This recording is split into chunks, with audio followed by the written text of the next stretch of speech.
hiçbir şey söylememişim.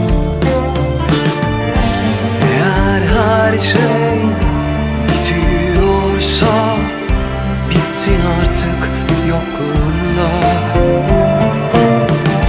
Eğer her şey bitiyorsa beni bırakma burada.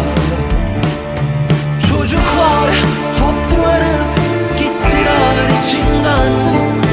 Dünle unutmak arasındayım şimdi.